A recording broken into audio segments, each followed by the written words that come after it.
Alright, what's up Saw Squad? My name is Austin Dunham and welcome to today's video where I'm going to teach you 3 steps to becoming a calisthenics beast.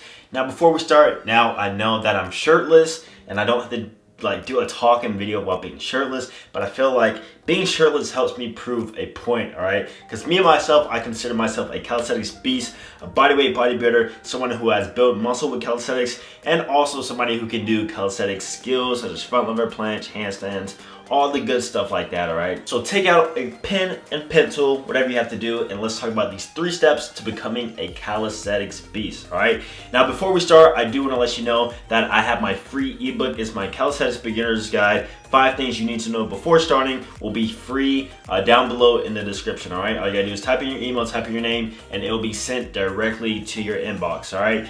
If you don't get it, be sure to check your junk mail, but I just want to let you guys know that. Alright, so now let's get into the first step. Alright, so the first step, I've talked about this in a later video, probably around the summertime. It's 3 words, alright? C-O-P. Now, I love this because I invented this myself. It's a theory I came up with on how to get pretty much good at anything, and it's pretty much how I got really good at calisthenics, right? So if you don't know, the C stands for consistency. So being consistent in your training will always yield the best results. Remember, 1 workout is better than no workout. Even if you're having a rough day, go to the gym and work out, do something, all right? So be consistent in your training. Very important. That stands for the C. The next thing is the O. The O stands for obsession. Alright, underline that. Oh, messed up. There we go. So, obsession. What do I mean by obsession? Now, you don't have to be super crazy with calisthenics and becoming a calisthenics beast, but you have to be very interested in it. Alright, you gotta really want it. And I feel like when you're almost borderline obsessed with the thought of becoming a calisthenics beast and getting really good at calisthenics, then that's when you'll yield the best results. Because when you're borderline obsessed with something, that shows that you're really passionate about something, and passion goes a long way. Because in my head I can say, oh, I want to be able to do these calisthenics moves, but if I'm not really passionate about it, then I'm not going to go far, right? So that's the O. And then the P right here stands for progression. So with our training, anything in life, of course, you gotta progress in some type of way. If you're not continually progressing and following that next step and trying to figure out what that next step is, then you're not gonna go far, all right? So that is my top theory when it comes to becoming a calisthenics beast. Remember, consistency, obsession, and progression. I've discussed this before, but I want to mention it again because that's how important it is. Now, I might dive into that a bit later, but right now that's all we have time for. So now let's move on to the next step in becoming a calisthenics beast. So the next step I want to talk about is the SAID principle. All right, so that stands for S-A-I-D.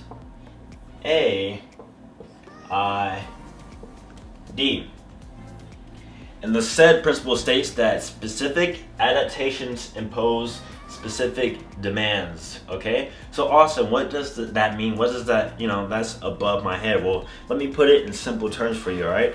It states that in order to get good at something, you have to do something that has helped you going to get good at that something, all right? So for example, if you want to get good at running, you got to go run. If you want to go get good at push-ups, you got to do push-ups, all right? Don't expect cross-training or different variables to help you get better at something else. Now, there are some carryovers. Don't get me wrong, there's some carryovers. For example, if I'm learning the handstand, that kind of helps me with learning the planche because my shoulders are getting stronger, so kind of indirectly helps. However, the handstand will not get me to a planche, all right? So that being said, for example, if you want to train a front lever, don't do a whole bunch of pull-ups expecting to get a front lever, all right? You gotta train the front lever itself. Specific adaptations impose specific demands, okay? Do an exercise or do something that directly helps for your goals and getting to that exercise.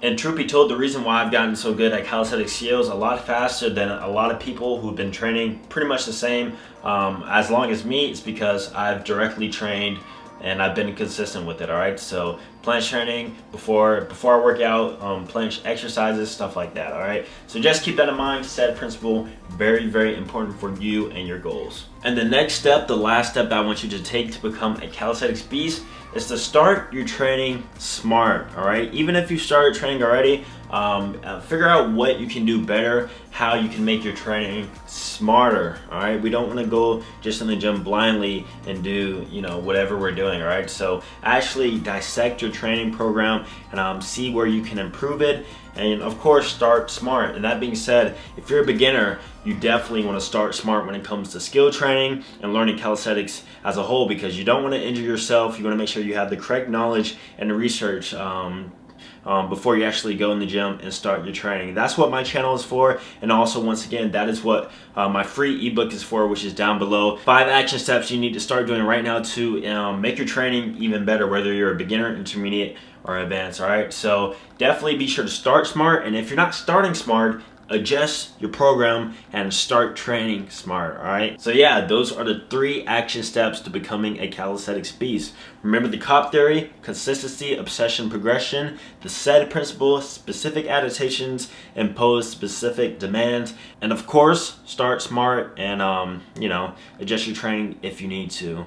Alright, so that was the video for today. Once again, the free ebook will be down below in the description box. And if you enjoyed this video, if you like this topic video, thumbs up. And if you're new here, be sure to subscribe, alright? See you guys soon. Stop making excuses, man.